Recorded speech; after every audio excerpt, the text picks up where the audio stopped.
Raphaël Frieur et Clotilde Perrin à l'illustration.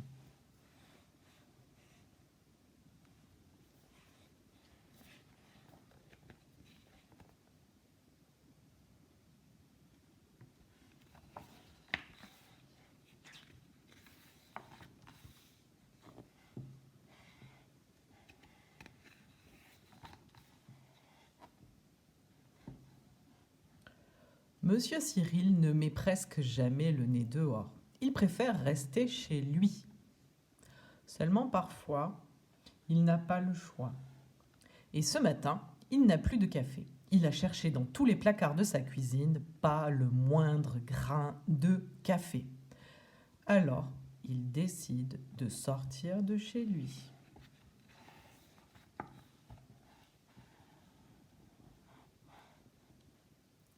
Dans la rue, c'est comme d'habitude.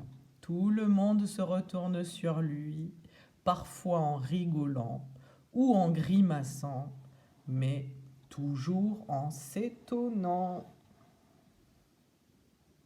Et les enfants demandent « Dis donc, qu'est-ce qu'il a à son nez ?»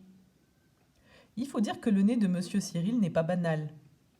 Il est, pour ainsi dire, très long. Très long. Beaucoup trop long. Et il ne passe jamais inaperçu. Alors Monsieur Cyril, quand il marche dans la rue, baisse les yeux et ferme les oreilles. Mais bien sûr, c'est difficile. Et ça ne sert à rien. Tout le monde voit bien qu'il a un nez immense et personne n'ose jamais s'approcher de lui.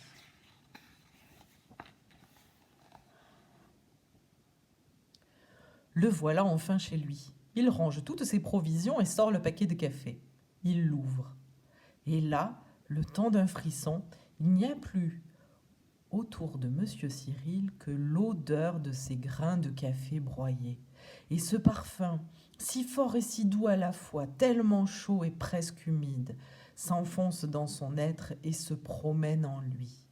Alors ses yeux brillent, ses cheveux frisent, sa peau frissonne et son cœur gonfle. Monsieur Cyril met de l'eau à chauffer et passe son café. L'odeur est encore meilleure, son cœur encore plus gros.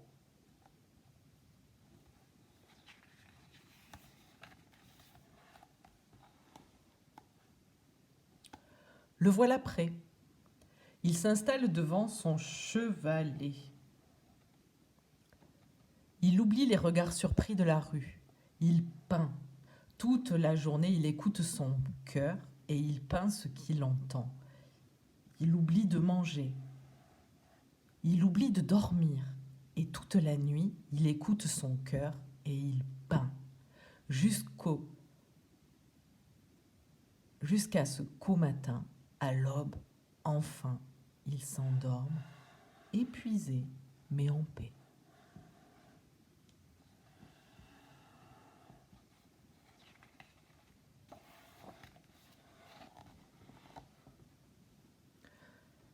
Monsieur Cyril dort 2 jours de suite et quand il se réveille, il voit que son tableau n'est pas encore sec. Alors il le suspend dehors à sa fenêtre pour lui faire prendre l'air.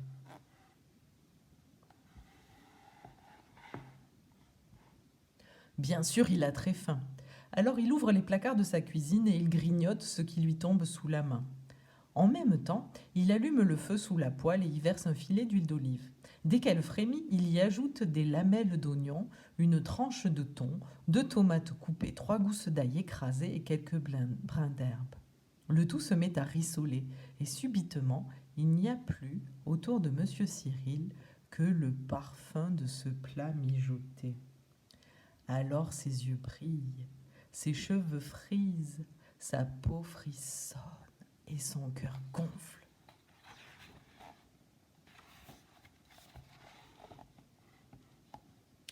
Le lendemain matin, il accroche un nouveau tableau à sa fenêtre et il fait pareil tous les jours suivants, car finalement ce balcon c'est une place idéale pour suspendre les toiles.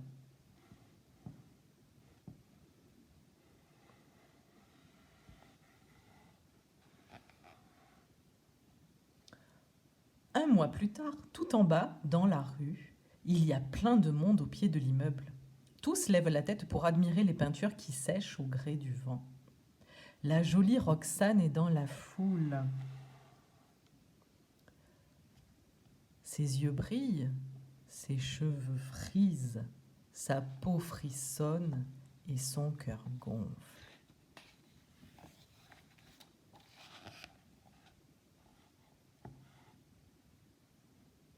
Elle demande: qui habite là-haut? Qui est-ce?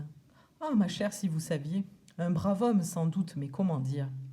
Il a, au milieu de son visage et au lieu de son nez, un roc, un pic, un cap, une péninsule. Le pauvre monstre ne sort jamais.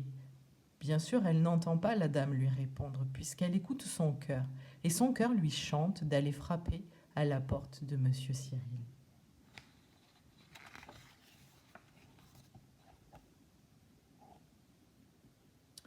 Maintenant, la jolie Roxane regarde Monsieur Cyril en souriant. C'est un drôle de bonhomme. Il tient son chiffon de peintre au milieu de la figure. Forcément, il est très embarrassé pour parler. « Bonjour », dit-elle simplement. « Bonjour », ose-t-il en laissant tomber son chiffon. Roxane ouvre alors de grands yeux, puis elle éclate de rire. « Qu'est-ce qu'il y a ?» demande Monsieur Cyril en regardant le sol. « C'est ton nez ?»« Oui, bien sûr, mon nez démesuré. Mais non, pas ça. Ton nez tout bariolé, ton chiffon n'était pas sec. Viens te voir dans la glace. »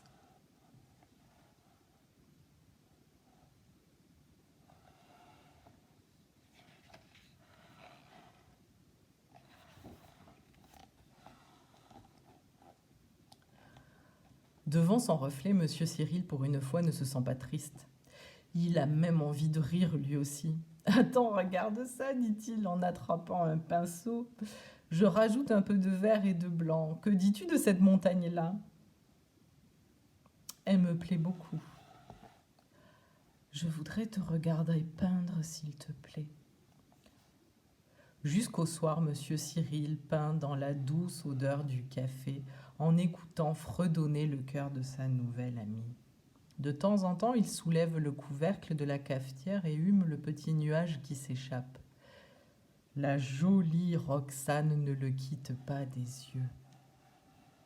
« J'ai compris ton secret, lui dit-elle avant de le quitter. Demain, je t'apporterai quelque chose. »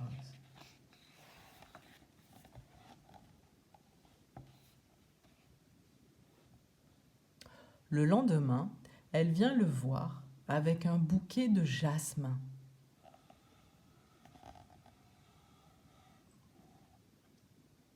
Le jour suivant, elle lui apporte un bout d'écorce.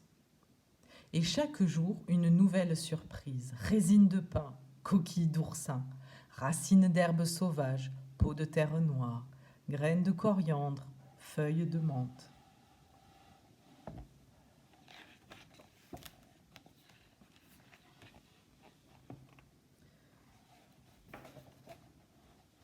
« Je suis venue les mains vides, lui dit-elle un matin. Mais j'ai encore des surprises, beaucoup de surprises. Il faudra sortir de chez toi, mais ne t'inquiète pas, je t'accompagne. » Elle lui tient la main.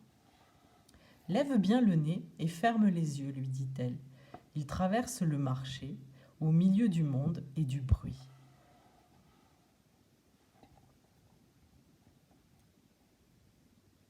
Ce n'est pas grave. Quelque chose de très bon les entoure. Un parfum de pommes trop mûres, un fumet d'olives noires, et juste après la mer, la marée, les poissons. Un peu plus loin des guirlandes de saucisses, une rôtissoire de poulet, puis des savons de Marseille et des sacs d'épices. Monsieur Cyril reconnaît le poivre et la cannelle, le gingembre, l'estragon et le cumin s'invitent généreusement.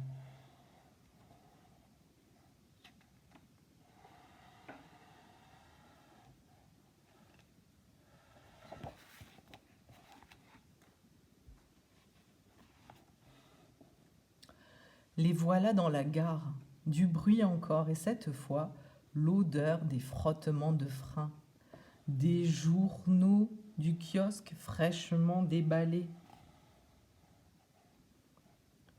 des viennoiseries encore chaudes, du café du bar tabac. Monsieur Cyril ne sait plus où donner de son nez.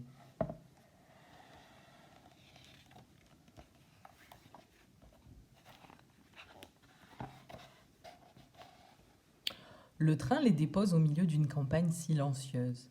Roxane entraîne son amie sur un chemin qu'elle connaît bien. Ça sent la vache et la terre mouillée. Monsieur Cyril est au paradis. Le chemin s'arrête au pied d'un gros figuier dont les feuilles et les fruits libèrent le parfum de l'été. Plus que jamais, les cheveux frisent et les cœurs gonflent.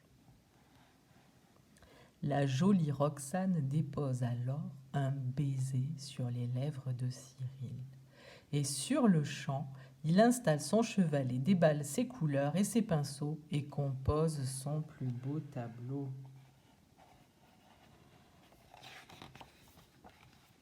Oh, le baiser à la figue.